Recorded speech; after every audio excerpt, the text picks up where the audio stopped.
Hello friends, இன்றைக்கி என்ன video பார்க்கலான்னு பார்த்தீங்கன்னா, கிளாத்தை எப்படி ஃப்ரேமில் ஃபிக்ஸ் பண்ணுறது அப்படின்ற வீடியோ தான் பார்க்க போகிறோம். ஸோ அதுக்கு முன்னாடி வந்து நம்ம 18 இன்ச் ஃப்ரேமில் வந்து நாடாவோ இல்லை இந்த மாதிரி ஃப்யூசிங் டேப்போ அந்த மாதிரி வந்து நம்ம சுற்றணும். ஸோ எதுக்காக அப்படின்னு பார்த்திங்கன்னா, இப்போ இது வந்து உட்டன் இல்லையா, இங்கெல்லாம் கொஞ்சம் ரஃப்பாக இருக்கும். ஸோ அதுக்காக கிளாத் வந்து டேமேஜ் ஆகாமல் இருக்கிறதுக்காக இதை வந்து நம்ம பண்ணணும். ஸோ ஃபஸ்ட்டு நம்ம எப்படி கிளாத்தை ஃபிக்ஸ் பண்ணலாம் அப்படின்னு சொல்லிட்டு பார்க்கலாம் வாங்க. ஃபஸ்ட்டு இந்த மாதிரி நம்ம 18 இன்ச் எடுத்துகிட்டு இந்த நெட்டை வந்து லூஸ் பண்ணிவிட்டு இன்னர் ரிங்கு, இதுக்கு பேர் இன்னர் ரிங்குன்னு சொல்லுவாங்க, இது அப்பர் ரிங்கு. ஸோ இன்னர் ரிங்கை எடுத்து அடியில் வைக்கணும். இன்னர் ரிங்குக்கு மேலே தான் வந்து கிளாத் இருக்கணும். ஸோ பாருங்கள்,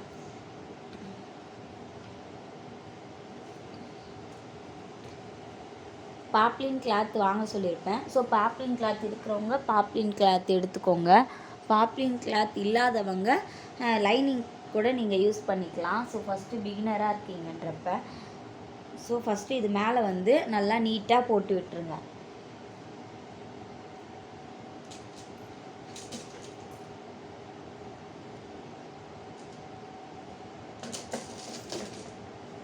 ஸோ நல்லா நீட்டாக போட்டு விட்டுட்டு இப்போ நீங்கள் பாப்ளின் கிளாத் எடுக்கிறீங்க அப்படின்றப்ப நடுவில் வந்து ஃபிக்ஸ் பண்ணாமல் சைடில் கொஞ்சம் ஃபிக்ஸ் பண்ணுங்கள். ஏன்னா நடுவில் ஃபிக்ஸ் பண்ணிட்டீங்கன்னா கிளாத் மொத்தமும் வந்து உங்களுக்கு வேஸ்ட் ஆகிற மாதிரி இருக்கும். ஸோ வந்து நீங்கள் நடுவில் ஃபிக்ஸ் பண்ணாமல் சைடாக கொஞ்சம் ஃபிக்ஸ் பண்ணுங்கள். ஸோ இப்போ நான் வந்து சைடாக தான் போட்டிருக்கேன். ஸோ இந்த மாதிரி கிளாத்தை வந்து போட்டு விட்டுட்டு அதுக்கு மேலே இந்த அப்பர் ரிங்கை வந்து வைக்கணும்.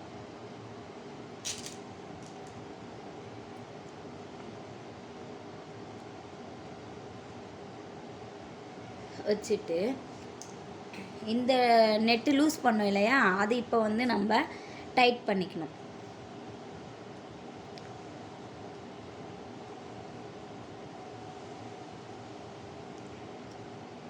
ஸோ நல்லா டைட் பண்ணி விட்டுக்கோங்க.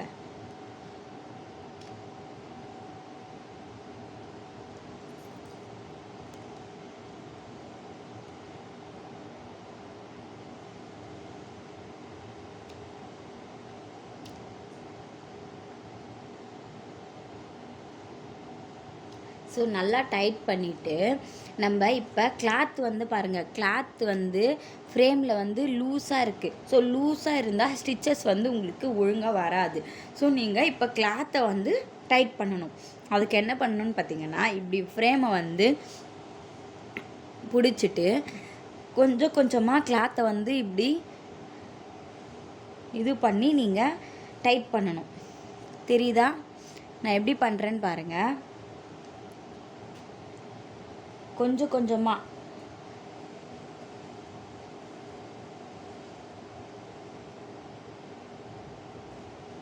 நீங்கள் கிளாத்தை வந்து இப்படி கீழே இது பண்ணுறப்ப இந்த ஃப்ரேம் வந்து உங்களுக்கு மேலே தூக்கக்கூடாது.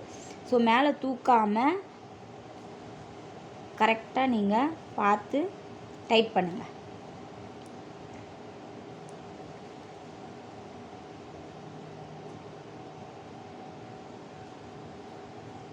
ஸோ எப்படி டைட் பண்ணுறேன்னு பாருங்கள்.